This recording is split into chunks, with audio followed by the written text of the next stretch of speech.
এতদিন প্রচুর বাংলাদেশিরা আমাদের পশ্চিমবঙ্গে ছিল, খুব ভালো ছিল, খুব যত্নে ছিল। এখন যেই বাংলার পরিবর্তন হয়েছে, যেই বাংলার বিজেপি সরকার আসলো এবং সেই সরকারের মুখ্যমন্ত্রী শুভেন্দু অধিকারী, আর সেই শুভেন্দু অধিকারীর একের পর এক ঘোষণা যা রীতিমতো ভয় ধরাচ্ছে বাংলাদেশিদের। আসছেন কি উদ্দেশ্যে কি? এখন স্যার আমাদের থাকতে দিচ্ছে না, আমরা চলে এসেছি। আচ্ছা, কি বাংলাদেশে চলে যাবেন? দেখুন, এতদিন বাংলাদেশের যে সমস্ত মানুষজন আমাদের এই পশ্চিমবঙ্গের মাটিতে ছিলেন বা পশ্চিমবঙ্গে ছিলেন, বেশ ভালো ছিলেন।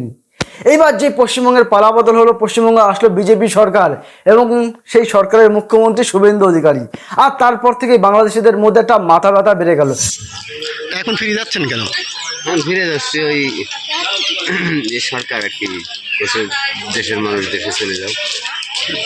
আর এখন তো মুখ্যমন্ত্রী শুভেন্দু অধিকারীর একের পর এক প্রশাসনিক কড়া বার্তা, আর তারপর থেকেই বাংলাদেশের মানুষজন এখন রাতারাতি বাংলাদেশে ফিরে যাবার জন্য একেবারে প্রস্তুত হয়ে গেলেন বা তারা এখন ফিরে যেতে চাইছেন। আপনাদেরকে দেখাবো আমি সেই ছবিটা যেখানে রয়েছে সীমান্তের পাশে, মানে পশ্চিমবঙ্গ বাংলাদেশের সীমান্তের কাছে প্রচুর বাংলাদেশিরা রয়েছে। তারা বাংলাদেশে ফিরে যাবে, তারা আর পশ্চিমবঙ্গে থাকবে না, কারণ পশ্চিমবঙ্গ সরকারও তাদেরকে থাকতে দেবে না।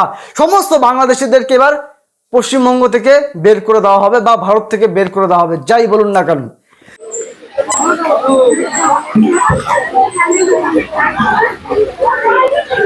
তার আগে চলুন, আপনারা দেখছেন সাজবেলা আর আমি রয়েছে সুজা। যদি ভিডিওটা ভালো লাগে না, অবশ্যই চ্যানেলটিকে সাবস্ক্রাইব করে পাশে থাকবেন। আপনাদেরকে একটা কথা বলি, আপনারা আমার স্ক্রিনে যে সমস্ত ছবিগুলো দেখছেন, যে সমস্ত বাংলাদেশিদের ছবি দেখছেন, এখানে দুটো বিষয় উঠে আসে। একটা হচ্ছে মানবিক দিক আর একটা হচ্ছে অমানবিক দিক। আমরা প্রথমে মানবিক দিকটা নিয়ে কথা বলবো। আমরা দেখতে পাচ্ছি যে সমস্ত লোকজন তারা সীমান্তের কাছে দাঁড়িয়ে আছে, যারা এবার বাংলাদেশে ফিরে যাবে, তারা আর পশ্চিমবঙ্গে থাকতে পারবে না বা তাদেরকে থাকতে দেওয়া হবে না, তাই তো তারা বাংলাদেশে ফিরে যাচ্ছে। কিন্তু এই যে মানুষগুলো দেখুন, প্রত্যেকটা মানুষ খুব গরিব মানুষ, তাদেরকে দেখে মনে হচ্ছে যথেষ্ট তারা অসহায় মানুষজন। তারা বাংলাদেশ থেকে পশ্চিমবঙ্গে এসেছিল কেউ হয়তো দুটো রোজগার করার জন্য, কেউ হয়তো একটু ভালো থাকার জন্য, কেউ হয়তো তাদের বাংলাদেশের পরিবেশ তারা হয়তো মানিয়ে নিতে পারেনি, তাই হয়তো তারা এবার পশ্চিমবঙ্গের মাটিতে অনেক দিন ধরে বিভিন্ন রকম তারা লেবারের কাজ করছিল, কেউ রং মিস্ত্রির কাজ করছিল, কেউ অন্যান্য কোনো বাড়ি বা শ্রমিকের কাজ করছিল, অনেকেই গরিব মানুষজন। দেখুন, আমি আবারও বলছি, প্রত্যেকটা মানুষ খুব গরিব মানুষ। অন্তত ছবি দেখে তো তাই মনে হচ্ছে। সেখানে রয়েছে অনেক বাচ্চা রয়েছে, অনেক বয়স্ক মানুষজন রয়েছে, ছোট ছোট বাচ্চা থেকে বড় মানুষ এবং গরিব মানুষ, ছেলে মেয়ে বউ সব ধরনের মানুষ রয়েছে, যেখানে তারা এবার সবাই মিলে একেবারে পরিবার সহ তারা আবার দেশে ফিরে যেতে চায়, মানে তাদের সেই বাংলাদেশে তারা আবার ফিরে যেতে চায়, কারণ তাদের জন্য আর পশ্চিমবঙ্গে আর কোনো জায়গা নেই। এখন কি বাংলাদেশে ফিরে যাবে? দেখুন, এই যে বাংলাদেশের মানুষজন, এরা আমাদের এই কলকাতা সহ রাজ্যের যে সমস্ত জেলাগুলো আছে, সেই সমস্ত জেলায় তারা ছড়িয়ে ছিটিয়ে এতদিন ছিল। তারা নিজেদের মতন কাজবাজ করতো, জীবন জীবিকা সেইভাবে তারা অতিবাহিত করতো। তারা তাদের মতো করে নিজেদের মতো করে কাজবাজ করতো এবং সংসার চালাতো এবং জীবনটা তো এইভাবেই তাদেরকে চলছিল। এখন তাদেরকে হঠাৎ করে বাংলাদেশে ফিরে যেতে হচ্ছে। এখন সেখানে গিয়ে তারা তাদের মতো কাজবাজ খুঁজে নেবে, সেখানে গিয়ে নতুন করে আবার তারা তাদের জীবন জীবিকা শুরু করবে। সেটা এখন তাদের কাছে আরও একটা লড়াই থাকছে।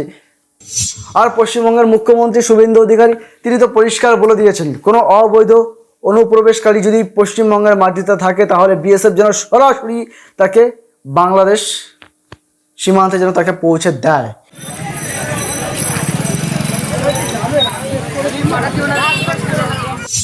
এবার আমি আপনাদেরকে একটা কথা বলি, এই যে বাংলাদেশি মানুষজন তারা আমাদের পশ্চিমবঙ্গে থাকলে আমাদের কি ক্ষতি হতে পারে এবং বা আমাদের দেশেরই বা কি ক্ষতি হতে পারে, কেন পশ্চিমবঙ্গ সরকার বা দেশের ভারত সরকার তারাই বা কেন বাংলাদেশি মানুষদের বা এইসব অনুপ্রবেশকারীদের কেন তারা বাংলাদেশে পাঠিয়ে দিতে চাইছেন, এত তড়িঘড়ি কেন করছেন, এত বাংলাদেশি অনুপ্রবেশকারী নিয়ে সরকারের এত মাথা ব্যথা কেন, কি এমন বিষয় উঠে আসলো, সেটা নিয়ে এবার আমি আপনাদের সামনে কথা বলবো। চলুন এক এক করে বিষয়গুলো জেনে নেওয়ার চেষ্টা করি। দেখুন, প্রথমে আমি আপনাদেরকে যেটা বলবো যে আমাদের ভারতের স্বরাষ্ট্রমন্ত্রী অমিত শাহ তিনি পরিষ্কার বলেছেন যে যে সমস্ত অবৈধ অনুপ্রবেশকারী আমাদের ভারতের বিভিন্ন প্রান্তে ছড়িয়ে আছে, বিশেষ করে পশ্চিমবঙ্গের মাটিতে যারা ছড়িয়ে ছিটিয়ে আছে, তাদেরকে এক এক করে চিহ্নিত করতে হবে এবং তাদেরকে ফেরত পাঠাতে হবে। সেই নির্দেশ অনুযায়ী কাজ করছে আমাদের রাজ্য সরকার।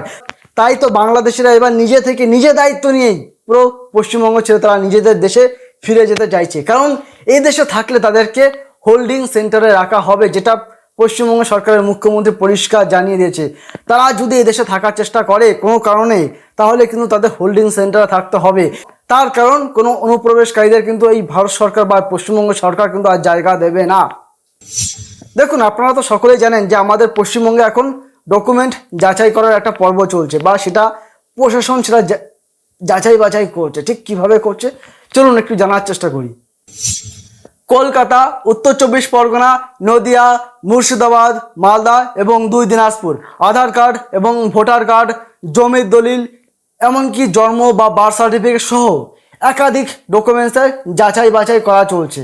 আর যার ফলে কিন্তু বাংলাদেশিদের মধ্যে আরও ভয় বেড়ে গেছে, যেহেতু তাদের কাছে কোনো বৈধ কাগজপত্র নেই, যেহেতু তাদের কাছে যদি কোনো কাগজপত্র থেকেও থাকে সেটা কিন্তু সম্পূর্ণ অবৈধ, যেহেতু তারা সঠিক কাগজপত্র এবার দেখাতে পারবে না, তাই তো এবার তারা নিজেরাই নিজেদের দায়িত্ব নিয়ে একেবারে বাংলাদেশে চলে যাওয়ার চেষ্টা করছেন। তাছাড়া তো কোনো আর উপায় নেই, তাই না?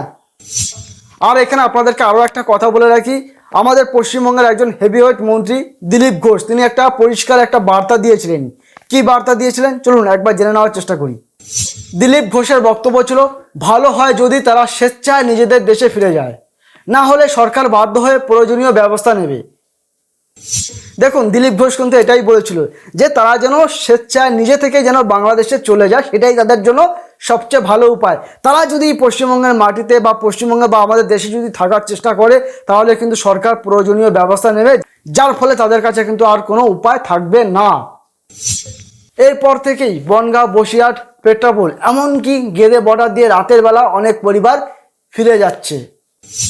আর দেখুন, এর মধ্যে সবচাইতে বেশি যারা রয়েছে তারা হলেন বস্তি এলাকার মানুষজন, রেল লাইনের ধার, ইটভাটায় কাজ করা শ্রমিক, যাদের কাছে পাকা কোনো কাগজপত্র নেই, যাদের নাম এসআইআরে ওঠেনি, যারা সঠিক ডকুমেন্ট দেখাতে পারেনি, যাদের কাছে পাকা কাগজপত্র মানে লিগাল ডকুমেন্ট, যেটা তাদের কাছে নেই, তারা একদম খুব সুন্দরভাবে তারা চলে যাচ্ছে। রিপোর্ট বলছে অনেক বাংলাদেশি ধরা পড়ার পর বিএসএফ এর কাছে অনুরোধ করেছেন যেন তাদেরকে বাংলাদেশে ফেরত পাঠিয়ে দেওয়া হয়। আটক হয়ে জেল খাটাচ্ছে, নিজেরা ফিরতে চাইছেন। দেখুন, এখানে থাকলে তাদেরকে বরং আটক হতে হবে, এমনকি জেল খাটতে হবে, তার থেকে বরং তারা তাদের নিজেদের দেশে ফিরে যাবেন এবং সেখানে গিয়ে তারা তাদের মতো করে স্বাধীন জীবনযাপন করতে পারবে, কোনো সমস্যা হবে না। যেহেতু তাদের আত্মীয় স্বজন পরিবার সবাই যেহেতু বাংলাদেশে রয়েছে, তার মানে তাদের পক্ষে বাংলাদেশে থাকাটাই সবচেয়ে বেশি বুদ্ধিমানের কাজ হবে, তাই তো?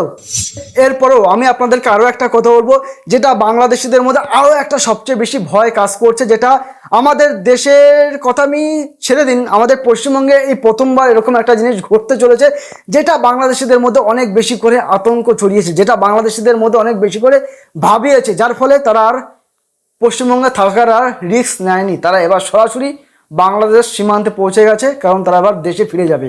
কোন ব্যাপারটা সেটা এবার আপনাদেরকে একটু জানিয়ে রাখি। আপনারা অনেকেই জানেন, যারা জানেন না তাদের জন্য ফের আরও একবার জানিয়ে রাখি। নবান্ন থেকে নির্দেশ গেছে, বাংলাদেশি বা রোহিঙ্গা সন্দেহে যে সমস্ত মানুষ আটক করা হবে তাদেরকে 30 দিন পর্যন্ত সেই সমস্ত হোল্ডিং সেন্টারে রাখতে হবে। কাগজ যাচাই শেষে বিএসএফ এর হাতে তুলে দিয়ে সরাসরি সীমান্তের বাইরে পাঠানো হবেই। আর এই নির্দেশে ঠিক 3টি বিষয় উল্লেখ করা হয়েছে: ডিটেক্ট, ডিলিট এবং ডিপোর্ট। এই নীতি এখন স্বরূপনগর, বসিরহাট এলাকা জোর কদমে চলছে। দেখুন, আপনাদেরকে আমি আরও একটা বিষয় জানিয়ে রাখি, বাংলাদেশিরা তারা জানেন তাদেরকে এবার বাংলাদেশে ফিরে যেতে হবে, কারণ তারা যদি ফিরে যেতে নাও চায়, বিএসএফ এখন এত বেশি তৎপরতা দেখাচ্ছে, রাজ্য প্রশাসন এখন খুব অ্যাক্টিভ, তারা এখন প্রতিটা মানুষের যেখানে তাদের সন্দেহজনক মনে হচ্ছে তারা তথ্য যাচাই বাছাই করছে, তারা এখন খোঁজখবর চালাচ্ছে, তারা এখন অনুসন্ধান করছেন। কোনো রকম বাংলাদেশি বা অনুপ্রবেশকারীদেরকে আর পশ্চিমবঙ্গ বা এই দেশের বুকে রাখা হবে না, তাদেরকে একেবারে দেশের বাইরে বের করে দেওয়া হবে, তারা তাদের নিজেদের দেশে তাদেরকে পাঠিয়ে দেওয়া হবে। কোনো রকম অনুপ্রবেশকারী বা অবৈধ বাংলাদেশিদেরকে কিন্তু আর এই পশ্চিমবঙ্গের মাটিতে রাখা হবে না। দেখুন, ভারতবর্ষের বিএসএফ তারা এখন প্রচুর পরিমাণে অ্যাক্টিভ, তাদের চোখ থেকে কিন্তু এড়িয়ে যাওয়া একেবারেই অসম্ভব বলতে পারেন এখন। তার সাথে তো রাজ্যের প্রশাসন তো আছেই। দেখুন, এখানে আমি আপনাদেরকে আরও একটা কথা বলে রাখি, আমাদের দেশের যে সমস্ত বৈধ নাগরিক আছে তার মধ্যে যদি আবার অতিরিক্ত মানুষজন বাংলাদেশ থেকে যদি এসে আমাদের ভারতবর্ষের জনসংখ্যার সাথে যদি তারা মিশে যায়, তাহলে জনসংখ্যার চাপ বৃদ্ধি পাবে, যার ফলে কিন্তু আমাদের মতন সাধারণ মানুষের, যারা আমরা বৈধ ভারতবর্ষের মানুষজন, তাদের জীবন জীবিকা, তাদের জীবনে চলার পর তাদের খাদ্য সংস্থান বা তাদের কর্মসংস্থান, সেই সমস্ত কিন্তু চ্যালেঞ্জের মুখে পড়তে পারে। তাই কিন্তু সেই চাপ কমাতে কিন্তু প্রশাসন এবার তাদের সেই সমস্ত অনুপ্রবেশকারীদের কিন্তু এবার বাংলাদেশে পাঠাতে বাধ্য হচ্ছে। দেখুন, আমি প্রথমে যেটা বলছিলাম যে বাংলাদেশের মানুষজন, তারা গরিব মানুষজন, তারা অনেক কষ্ট করে যেভাবেই হোক, তারা দালালের মারফত হোক বা লুকিয়ে চুরি হোক, যেভাবে হোক তারা ভারতবর্ষের মাটিতে তারা পৌঁছে গেছেন বা তারা এসে পৌঁছেছেন এবং তারা দীর্ঘদিন ধরে ছিলেন, তারা মোটামুটি একরকমভাবে জীবনযাপন করতেন। এইসব মানুষগুলো সত্যিকারে সবাই খুব গরিব মানুষ, কিন্তু গরিব মানুষ সেটা দেখলে তো হবে না, সেটা আমাদের দেশের যে জনবিন্যাস বা জনসংখ্যা তার পরিপ্রেক্ষিতে তো আমাদেরকে দেখতে হবে, তার পরিপ্রেক্ষিতে তো আমাদেরকে ভাবতে হবে।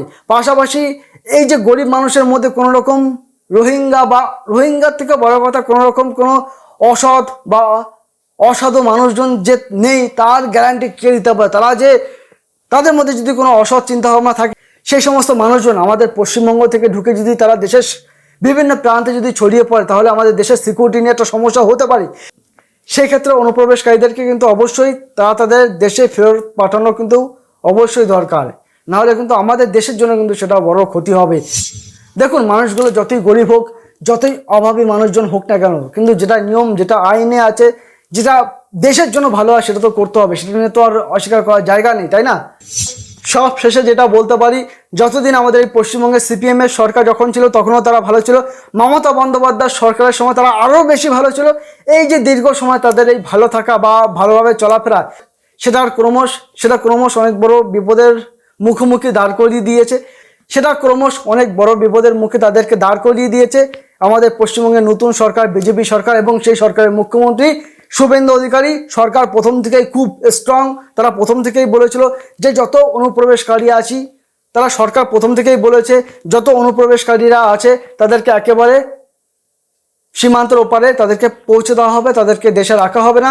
এমনকি দেশের সরকার অমিত শাহ, কেন্দ্রের স্বরাষ্ট্রমন্ত্রী, তিনিও পরিষ্কার বলেছেন কোনো অনুপ্রবেশকারীদের কিন্তু এই ভারতের মাটিতে জায়গা দেওয়া হবে না।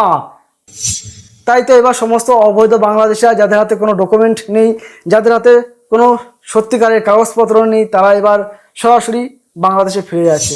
তাহলে চলুন, ভিডিওটা আমি এখানে শেষ করলাম। যদি ভিডিওটা ভালো লাগে অবশ্যই আপনারা আমাদের পাশে থাকবেন।